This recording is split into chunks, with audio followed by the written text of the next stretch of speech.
Welcome back to another episode. Today I'm going to be showing you how to make Italian herb sandwich rolls using an all-purpose bread dough. So I used these sandwich rolls as part of my last episode, which was Macro Friendly Monday, where I made a meatball sandwich and they turned out really well. And this is a great all-purpose bread dough to really have in your cooking tool set. You know, I've used this for things like pizzas, obviously sandwich rolls and breads, and then even things like flatbreads turn out really well. So without further ado, let's get cooking. So to make bread, there's 4 basic steps that we're going to walk through. Step 1 is mix the ingredients. So I'm taking 1 package of dry active quick rise yeast, mixing that with 1 cup of lukewarm water, and then I'm going to let that stand for about 5 minutes to ensure that we have bubbles. The bubbles show that the yeast is active and produces carbon dioxide, which is the bubble, and will help our dough rise.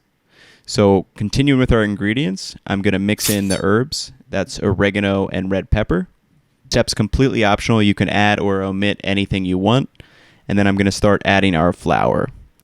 And for this type of dough, just a basic all-purpose one, I'm really just adding the flour based on the feel.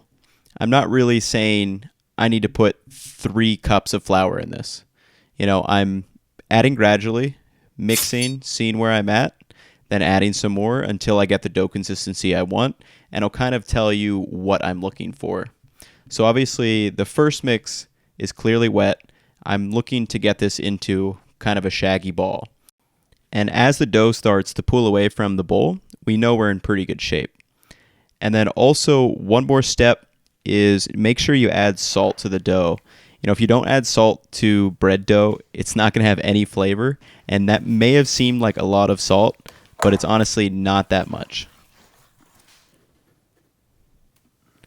So I'm adding just a little bit more flour, and I'm going to turn this onto the counter to start kneading it.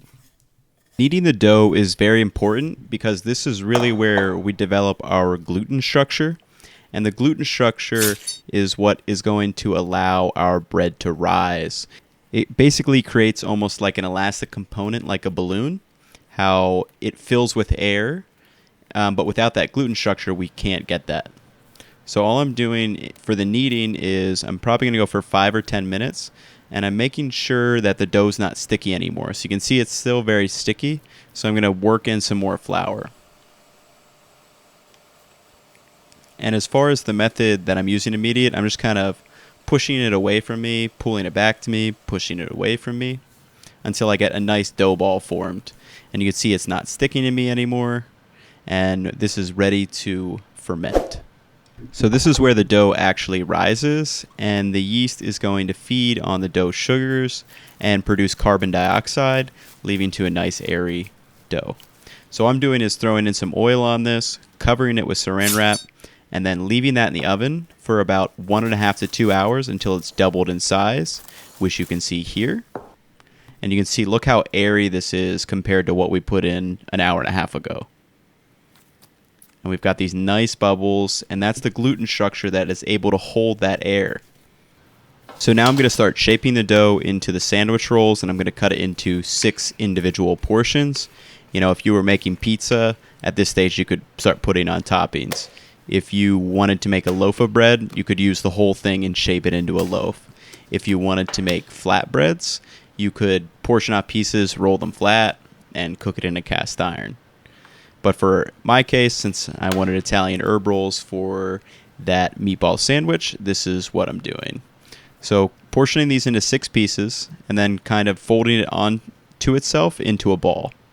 And then to form the sandwich roll, all I'm going to do is roll these out and put more pressure on the edges so we get a cylindrical piece with kind of tips on the end. And you can see that we have this nice shape, and then I'm going to do that for the remaining sandwich rolls, and I put this on a baking sheet, and I have some coarse cornmeal on there just so ensure it doesn't stick. You could throw flour, a little oil, whatever you have. And then I'm going to let this ferment for another 30 minutes, get another miniature rise, and you can see those have probably 1.5 in size.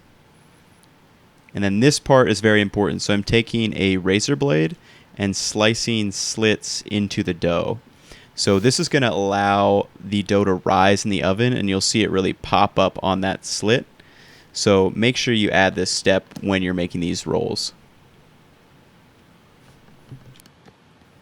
And now we're ready to put it in the oven. So this is 450 degrees, and you can see I have a pan of water.